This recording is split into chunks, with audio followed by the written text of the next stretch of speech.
Hi, I'm Todd Haynes. Hi, I'm Mark Ruffalo, and you are in studio with Hollywood Reporter. Okay, so it takes a while for a movie to get made, but isn't it weird serendipity that you're about to release a movie about a whistleblower around the time when the president is tweeting, "Who is the whistleblower?" Yes, that is strange. Yes. It's sometimes a movie lands in the world right at the moment that we're having a particular conversation that's appropriate to that movie, and it feels like this is one of those times. Yeah.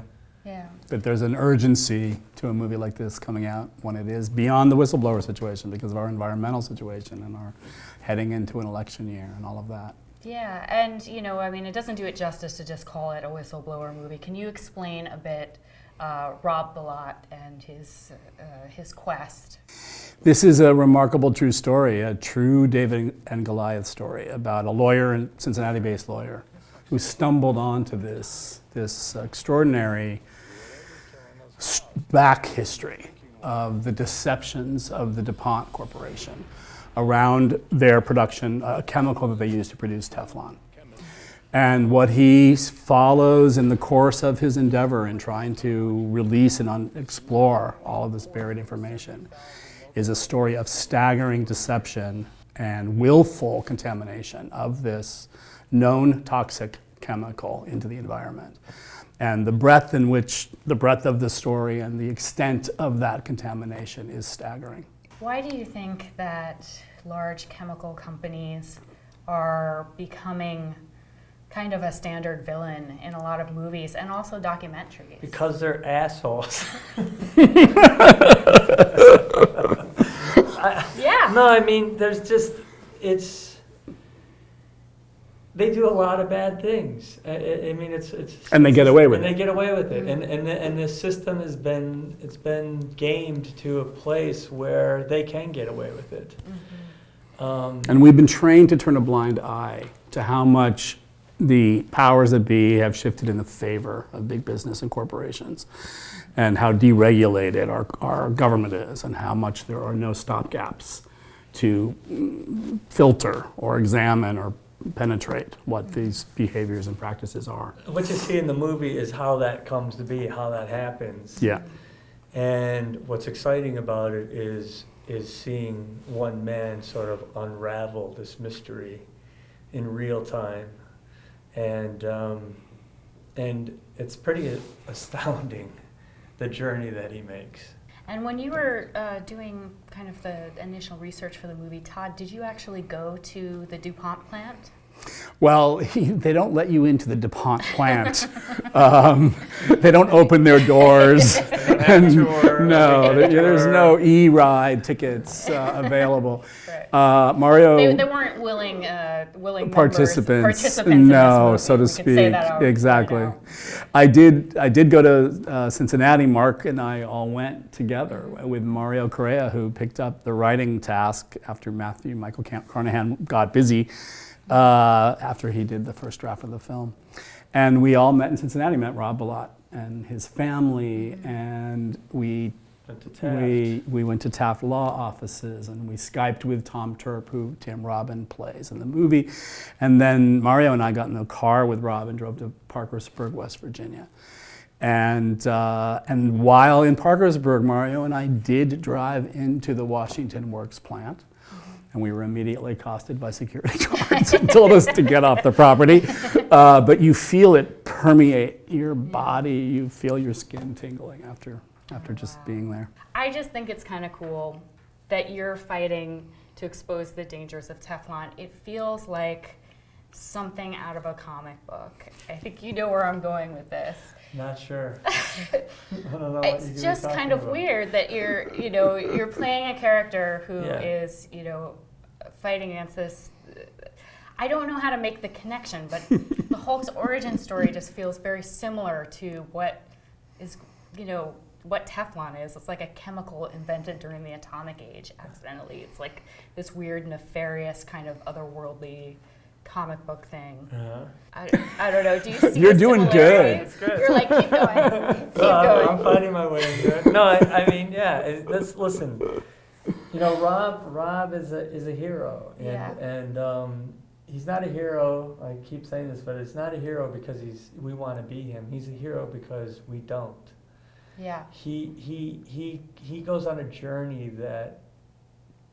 How many people turn their backs on the money, the career, the prestige in American culture today to do something that's right and really selfless and really pay a price for it, both in your health, what you lost with your family. And there's another kind of hero that wears their strength on the inside, and that's this guy. And you know, we need heroes today. Yeah. You know, it's no mistake that people have fallen in love with the Marvel universe because they want to see a world that's just. They want to see people who are fighting for the little guy and on behalf of the little guy.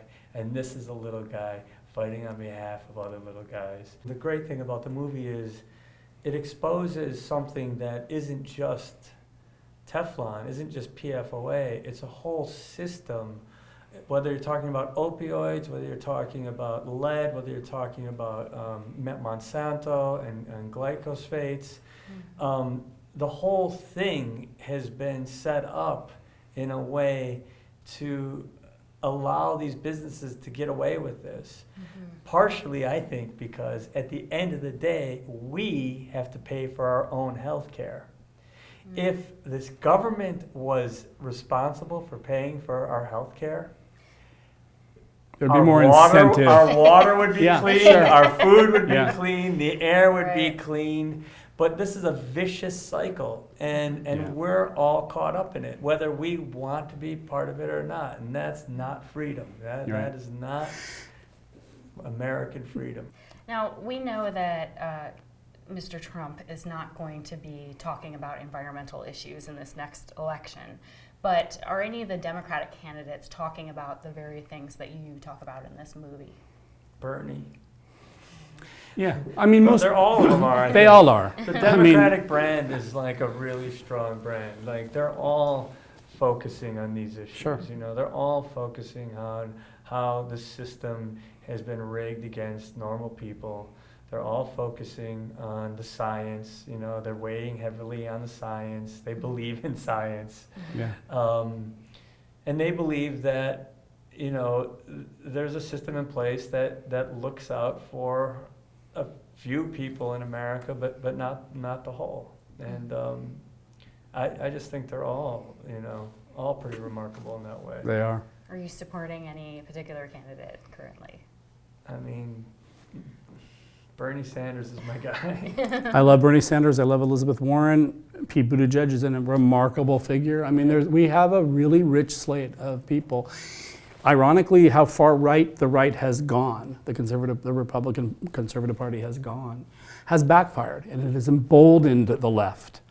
And progressive issues are now populist issues and mainstream issues. And we're talking about things that we were afraid as a party to talk about 10 years ago. And that's I think that's their doing. You know, when one party goes away to the extreme, it forces the other party, if it has any guts and any sense of self and any sense of justice, to stand up and defend what has happened. And so yes, it's about income inequality, it's about regulation, it's about, you know, changing, you know, so many aspects of the culture. I'm a huge fan of yours, Todd. I assume that you're probably a huge fan of Todd's work. Absolutely. Is there a movie, Mark, that you would have liked to have been in, one of Todd's other movies? What movie would I? Carol is pretty good. You could have played Rooney Mara's part. Yeah, that would have been great. That would have been so great. Yeah. Poison. That would have been good. Safe. I've been waiting for the day for a part in one of Todd's movies. I've been waiting for this day. This was a gift from Mark Ruffalo, this script, this project. Thank you so much, gentlemen. Thank you, Mariah. Dark Thank you so Water's much. out in theaters now. Thanks, guys.